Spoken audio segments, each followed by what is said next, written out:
Hey everyone. Had a few requests to go through the differences of the BBJ against the normal 737. So this is just a short video just to go through some of the differences that have been modelled and may be of interest to some people. So this is the standard BBJ based on a 700. This one has 800 wings and landing gear, and one point of interest as we go into the flight deck is that the thrust let me go here, there we go, is a 24k engine rating, and that is the standard. PMDG has modelled a 22k option as well, but the BBJ doesn't come with anything less than a 24k. They've modelled the TEOS antenna, which is a 2-in-1 solution antenna, which is a product from Honeywell.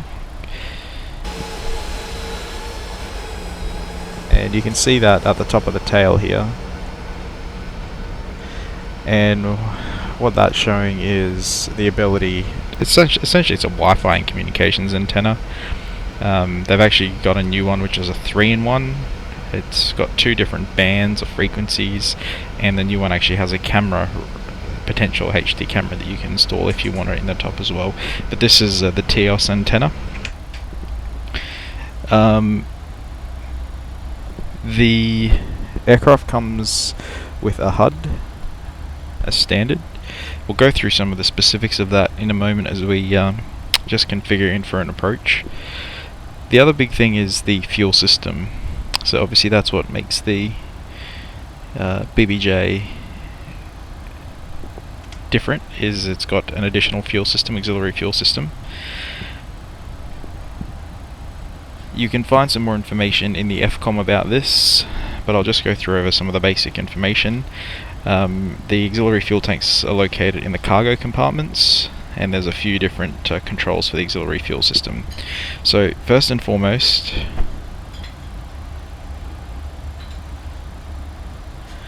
we have the fuel cockpit display panel here. So this is giving us currently how much is in the auxiliary fuel tanks.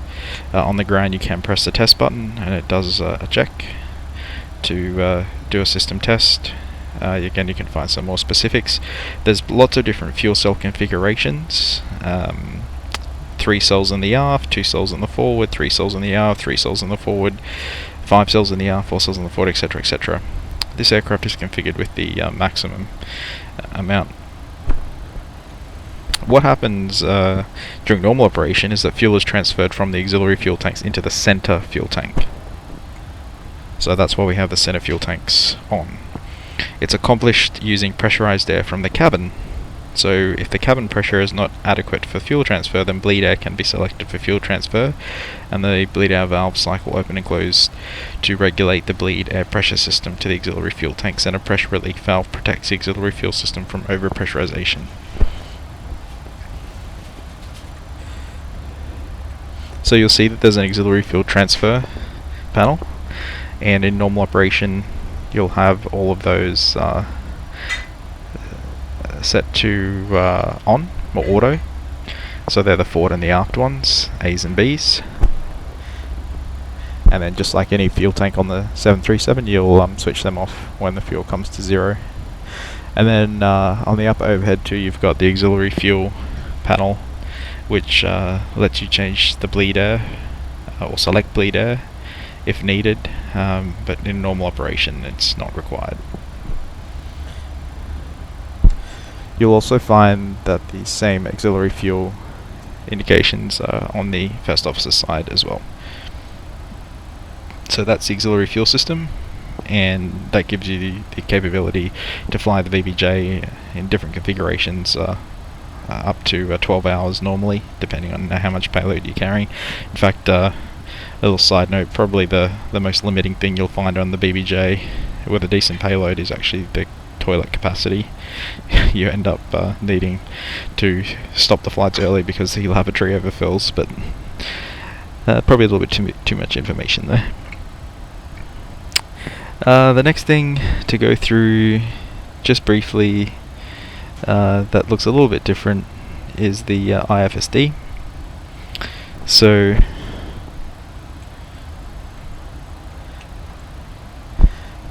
this aircraft has an artificial horizon as well as the traditional instruments as well, backup instruments. The only thing I really want to comment on here is if you click the M and you scroll down to nav mode and then select VOR ILS, that's how you bring up your secondary ILS, which is helpful to always have going just in case you have a primary failure. So we'll leave that up. So that one's done. Then we'll just talk about the HUD. And this is pretty standard on all the Boeings that have a HUD, but you may not totally know how to use it. Just going to start our aircraft down to 3,000.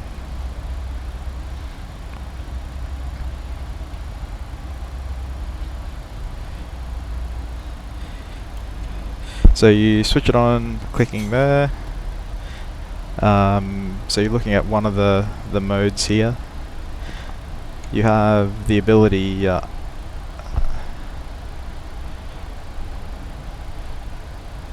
to adjust the brightness. You can leave it in automatic or you can manually control, and then as you roll it to the left, you can see it's gone now, and you can make it all the way bright if you need to, depending on the time of day that you're flying. Like at night, sometimes you don't want it too bright, you want to focus on outside. Again, depends on the type of approach you're flying as well, but you can make the adjustments or just leave it in auto. There's also two other components.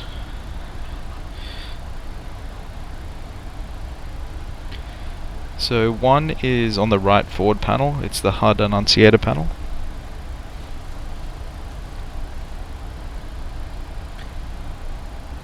So what's happening here is this is the Model 4000. So what you're seeing here is a status enunciation.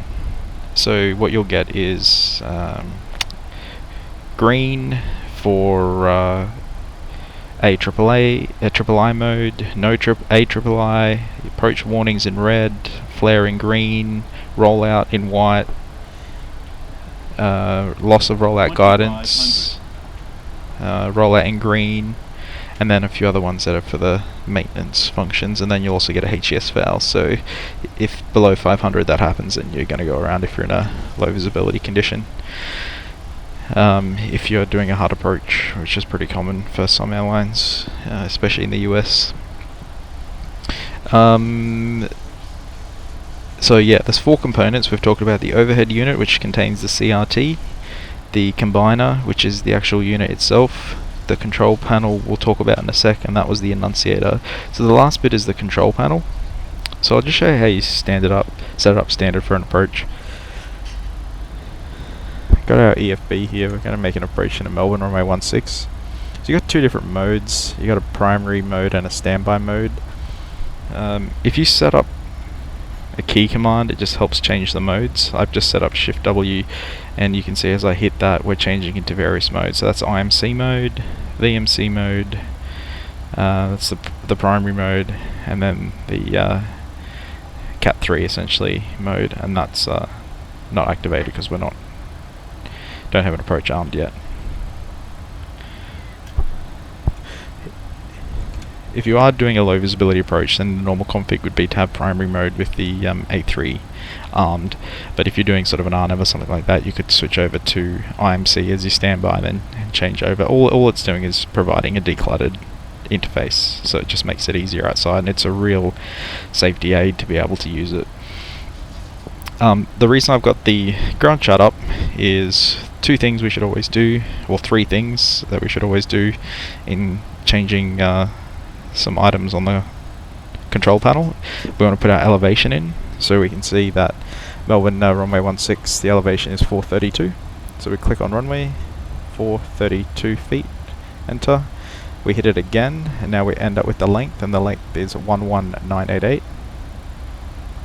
Sorry, 998. And then we can look at the approach path, and it's a standard 3 degree, otherwise we could change that as well.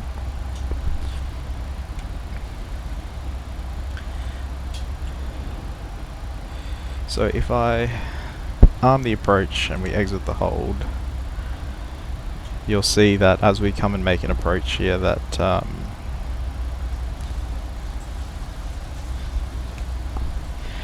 the mode should change as we get a capture of the ILS.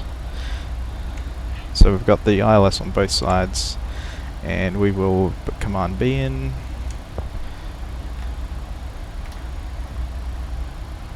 Start reducing our speed. Take flaps 5.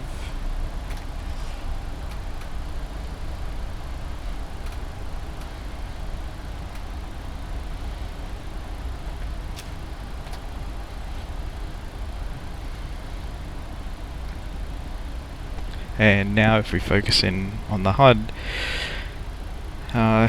you'll see that there's two circles, right? So one is essentially acting as the flight director, and the other one is the flight path vector, essentially. Sorry, the flight path vector is not the right one, but it's showing us where the aeroplane is essentially flying to. So the goal of this is to put the two circles together, in short.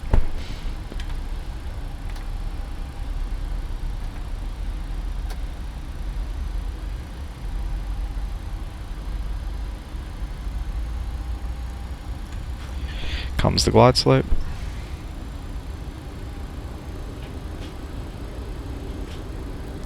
Now we've got the A3 flashing. There we go. Now we've changed mode to A3, and we're just waiting for the glide slope to capture. There's our glide slope capture. Take the gear down.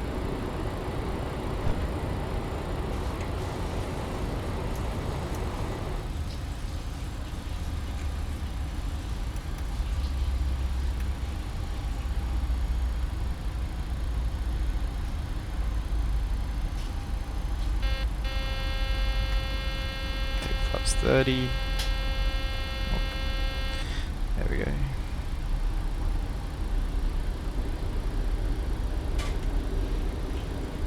We're actually overweight here because I put the extra fuel on just to demonstrate the auxiliary fuel tanks, so we'll have to do a maintenance inspection after landing. But I just want to leave the autopilot in just to show you what the normal indications are for an approach. Again, there's a lot of videos out there that'll explain in detail exactly everything you're seeing, but essentially what we're seeing here is everything that you need to be able to keep your eyes out the window, especially in reduced visibility.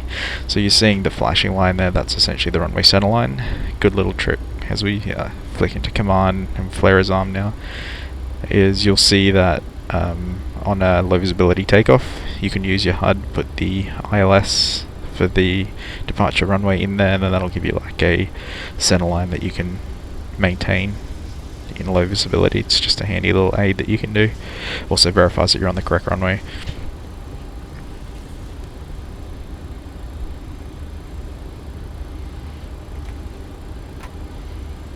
Take flap 40. 1,000. Call that stable. Start switches are continuous. The speed brake is armed. Landing gear is down. Flaps 40 green light.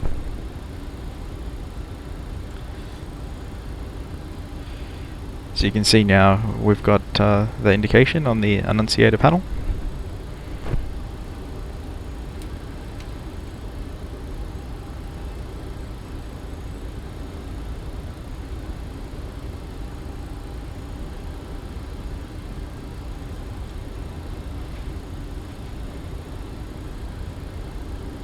And what you'll start to see now is, because we'll put the runway length in and the elevation, we'll start to see a outline of the runway, which in low visibility is really helpful.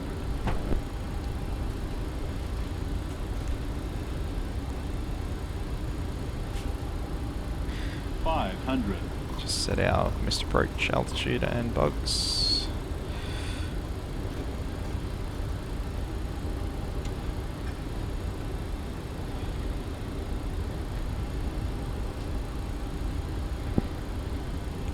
+100. Okay, there's a runway. Minimums. And now if I disconnect, 100. 50. we'll land safely. 40.